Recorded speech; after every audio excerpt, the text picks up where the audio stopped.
But today they showed us a little baby. No longer a baby, he's a king of kings. But they wanted to show us the life that he went through. Before becoming a king, he was born like us. So we thank him for that. The word that says why Jesus was born in Bethlehem. That is a word that we're going to discuss. You have heard so many things. So let's find the answers through the prophet called Micah. Chapter 5. Read from verse 2 to 3. After that, read in the book of Luke, chapter 2, verse 39. We'll be finishing in terms of reading. I said in the book of Micah, chapter 5, verse 2 and 3. That's where we're going to find the answers. Why Jesus was born in Bethlehem. I want to read in the name of Jesus.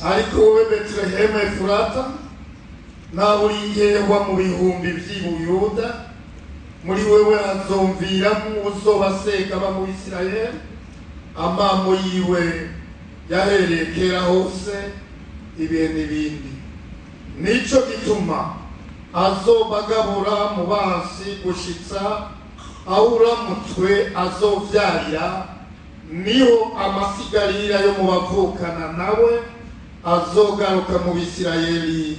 Amen. Let's read in the book of Ruth, chapter 2, verse 39. I want to read. Banonosoye byose wowe ivyagezwe n'umwami Imana bivuga basubira i Galilaya mu gisagara cyawe Nazareti. Amen. We had so much. Singers choir Jumbe, Sunday school. They showed us scripture. Joseph and Mary. They will not. They were not registered where they were living. Because there was a registration happening when Jesus was about to be born.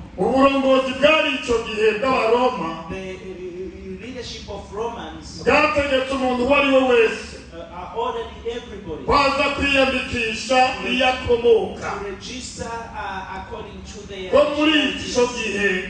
that time. They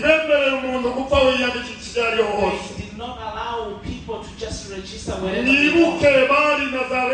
Remember, they were living in Nazareth. And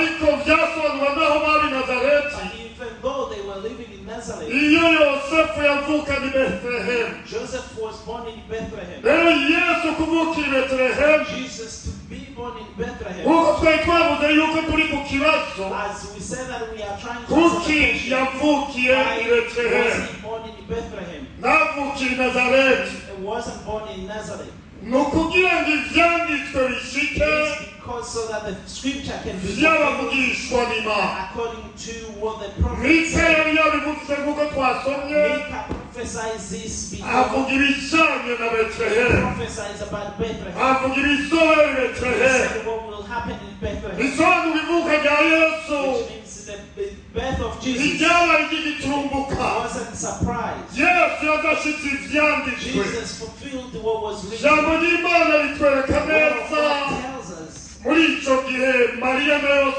that time, Mary and Joseph Joseph, batangura urugendo they started a journey rwo kugenda hari Beterehemu. to go to Bethlehem. Hari imvo nyinshi batuma bagenda There Beterehemu were many reasons why they wanted to kuko go to Bethlehem. ivyanditswe vyavuga. As the scripture said, Rero icyo shimira Imana the reason I'm thank God nuko for mu ivuka rya Yesu is through the birth of Jesus. Imana yakoresheje ubutegetsi Jesus used the leadership of inzego zirongoye the rulers z'igihugu of the kandi country. nazo And those rulers, zisunze they were very, umugenzo w'abayuda they did what they did based on the tradition of kuko the umugenzo w'abayuda tradition of Judah. byasobanuwe iyo habaye iyandikwa buri mwaka When there is a registration every year, cyangwa igihe kigeze or when the time umuntu comes, yategerezwa kuza kwiyandikisha mu gisokuruza cyabo. people had to be registered in their original country. Rero abaroma icyo gihe The Romans, at the time, bashinga iryo tegeko they ordered people bisunze uko bifuza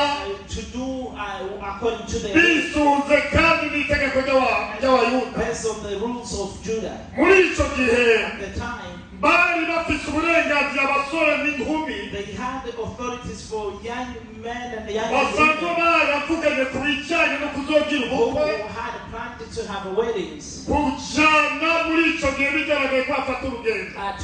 to go on journey. Rero muri icyo gihe At the time, uva i Nazareti ugenda i Beterehemu from Nazareth to Bethlehem, hari ibirometero 130. there was 130 kilometers. nimwibuke igihe Yosefu yagomba kwanga Mariya. Remember the time when Joseph was about to give ijambo ry'Imana ryerekana ko ngo yari yibungenze.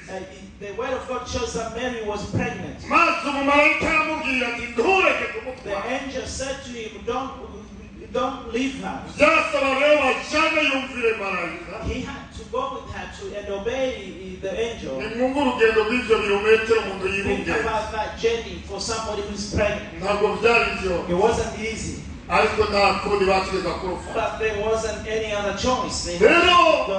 iyo tuvuga i Beterehemu So when we talk about Bethlehem, i Beterehemu harigize kugira agaciro kanini. Bethlehem had a big, more value. harigeze no kumenyekana. It was famous place. ariko igihe cyaraheze maze Beterehemu hamera nk'ayibagiwe. But time passed and the Bethlehem was kind of hari forgotten. ahantu hakengeretse rwose Places that was poor, nta mwami baje bakwemera ko yoshobora kugira Beterehemu. they could not allow a king to be ariko born in ndashima Bethlehem. Imana But I thank the Lord, kandi ndashima Imana. and I thank the Lord. hano batweretse abana The kids showed us ingene Yesu yabuze aho avukira. how Jesus could not find a place to be ariko born. ndacyashima Imana. But I still thank God. iyo Yesu atavukira ahantu nkahajya yavukiye If Jesus wasn't born where he was bavukire i Beterehemu being born in Bethlehem, kandi ngo ajyane mu bwato and bw'inka being born in the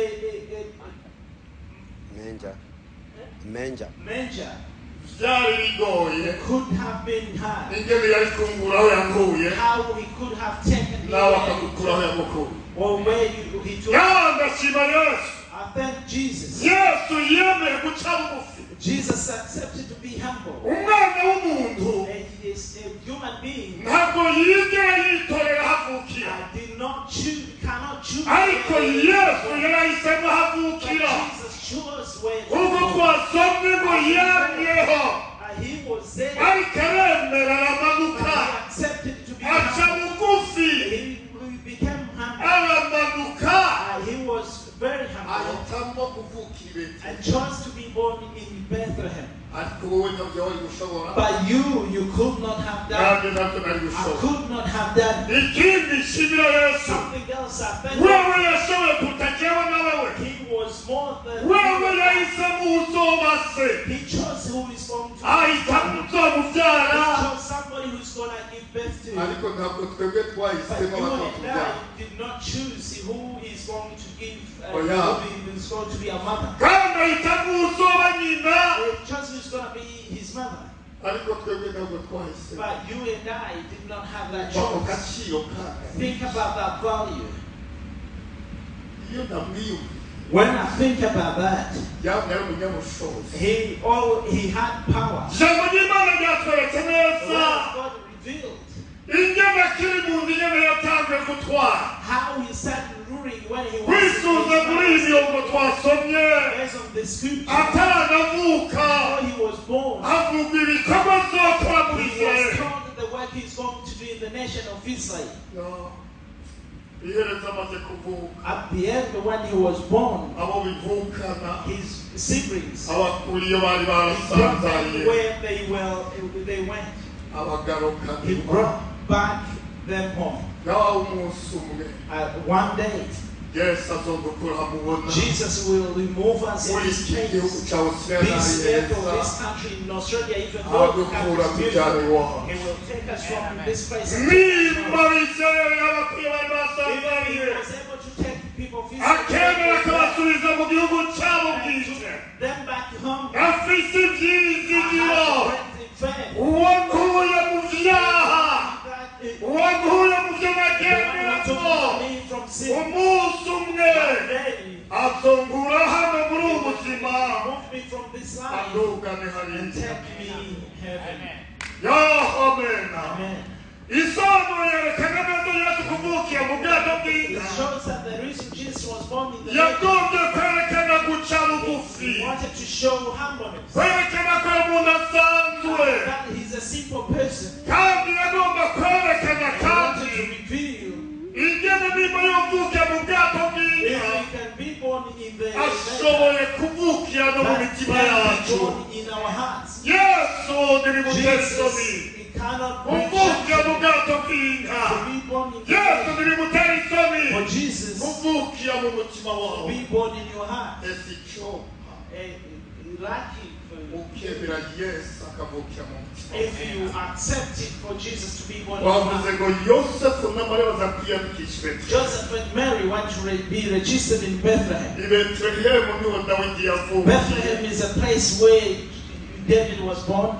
I Beterehemu niho Samweli yasigiye amavuta Dawidi. Bethlehem is a place where Samuel was anointed David. I Beterehemu niho Rusi na Bowazi baba. Bethlehem is where Ruth and Boaz Rero were. Yosefu nawe yakomoka mu gisekuruza cy'aba bantu. Joseph, who came from this Byari ngombwa tribe, cyane. it was necessary for him to Bagenzi be turi kwibuka born. My dear friends, we are remembering icyatumye Yesu why avuka i Jesus Beterehemu. was born in Bethlehem. Yari karagaragaza ibyanditswe He was n'abigishwa fulfilling b'Imana. the scriptures, what was prophesied.